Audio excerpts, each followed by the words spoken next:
Nick Vujicic, ang tao na pinatunayan na walang imposible. May mga pagkakataon ba sa buhay na naisip mong hindi patas ang mundo, na parang mas maganda ang buhay ng iba kaysa sa iyo? Na kung mayroon ka lang sana ng mas maraming pera, mas magandang katawan, mas maraming oportunidad, o mas maraming koneksyon, baka mas masaya ka ngayon. Kung oo ang sagot mo, gusto kong ipakilala sa iyo ang isang tao na maaring magbago ng pananaw mo sa buhay. Ang pangalan niya ay Nick Vujicic. Ipinanganak si Nick noong 1982 sa Australia na may isang napakabihirang kondisyon na tinatawag na Tetra Amelia Syndrome. Ibig sabihin, ipinanganak siyang walang dalawang braso at walang dalawang paa. Isipin mo iyon sandali. Wala siyang kamay para makahawak. Wala siyang paa para makalakad. Wala siyang mga bagay na madalas nating ipinagpapalagay na normal. Noong makita siya ng kanyang mga magulang sa unang pagkakataon, hindi nila alam kung ano ang mararamdaman. Nagulat sila, nasaktan sila, nalito sila. At habang lumalaki si Nick, hindi rin naging madali ang kanyang buhay. Madalas siyang tuksuhin sa paaralan. Madalas siyang pagtawanan. Pakiramdam niya ay wala siyang halaga. Dumating pa sa punto na tinanong niya ang sarili niya kung bakit siya ipinanganak ng ganoon. Noong 10 taong gulang pa lamang siya, sinubukan pa niyang kitilin ang sarili niyang buhay. Napakabigat isipin. Ngunit ito ang dahilan kung bakit napakahalaga ng kanyang kuwento. Dahil hindi doon nagtapos ang kanyang buhay. Sa halip doon nagsimula ang kanyang tunay na misyon. Unti-unti niyang napagtanto na hindi niya kontrolado ang katawan na ipinanganak sa kanya, pero kontrolado niya kung paano siya tutugon sa buhay. At yan ang isa sa pinakamahalagang aral na maaari nating matutunan. Hindi natin kontrolado ang lahat ng nangyayari sa atin. Ngunit palaging nasa atin ang pagpili kung paano tayo tutugon. Maraming tao ang may kumpletong katawan, ngunit wala namang lakas ng loob. Maraming tao ang may dalawang paa ngunit hindi tumatakbo patungo sa kanilang mga pangarap. Maraming tao ang may dalawang kamay ngunit hindi ginagamit ang mga ito upang tumulong sa kapwa. Samantalang si Nick na walang mga ito ay nagawang maglakbay sa buong mundo. Nagbigay siya ng inspirasyon sa milyon-milyong tao. Nagsalita siya sa mga paaralan, kumpanya, simbahan at iba't ibang bansa. Kung minsan, inisip natin na ang kakulangan natin ang dahilan kung bakit hindi tayo umaasenso. Pero baka ang tunay na hadlang ay hindi ang kakulangan. Baka ang tunay na hadlang ay ang ating pag-isip. Tingnan natin ang buhay ni Nick. Natuto siyang magsulat, natuto siyang gumamit ng computer, natuto siyang lumangoy, natuto siyang maglaro ng golf, natuto siyang magsalita sa harap ng napakaraming tao. At kalaunan nagkaroon siya ng sariling pamilya. Nag-asawa siya, nagkaroon siya ng mga anak, mga bagay na minsan ay inakala niyang imposibleng mangyari. Ano ang sikreto niya? Hindi siya naghintay na maging perpekto ang kanyang sitwasyon. Sinimulan niyang gamitin ang anong mayroon siya.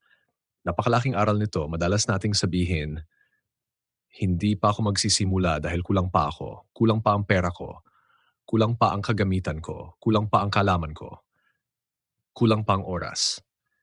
Ngunit paano kung ang kailangan mo ay hindi dagdag na kakayahan? Paano kung ang kailangan mo ay dagdag na paniniwala sa sarili?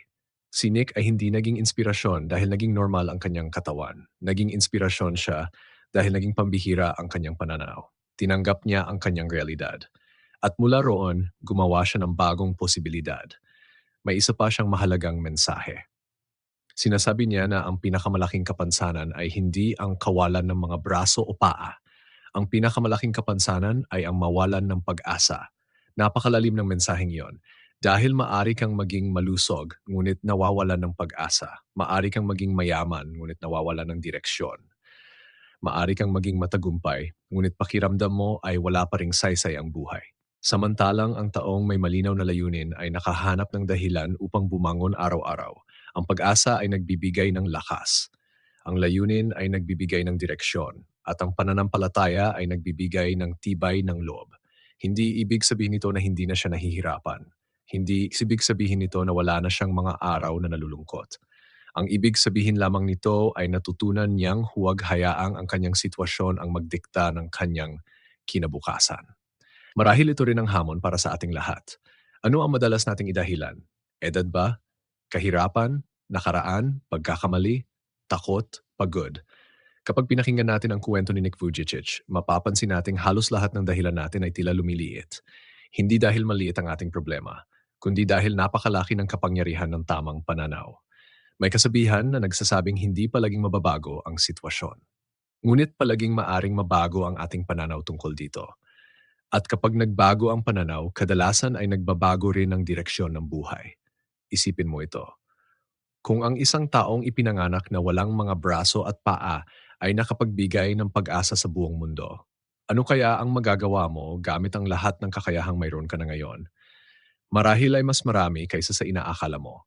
Marahil ay may isang taong naghihintay lamang na marinig ang kuwento mo. Marahil ay may isang taong nangangailangan ng iyong tulong.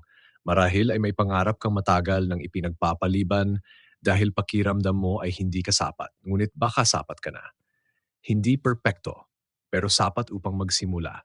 At tandaan mo ito, ang tapang ay hindi ang kawalan ng takot. Ang tapang ay ang pagpili na kumilos kahit may takot. Iyan ang ginawa ni Nick sa bawat yugto ng kanyang buhay. Hindi niya hinayaang ang kanyang limitasyon ang maging wakas ng kanyang kuwento. Ginawa niya itong simula ng kanyang misyon. At marahil iyon din ang paanyaya para sa atin ngayon. Sa halip na tanungin ang sarili, ano ang wala sa akin? Mas magandang itanong, ano ang magagawa ko gamit ang mayroon ako? Dahil ang pagbabago ay hindi nagsisimula sa perpektong sitwasyon. Nagsisimula ito sa isang desisyon. Isang desisyon magsimulang muli, isang desisyong maniwala, isang desisyong huwag sumuko.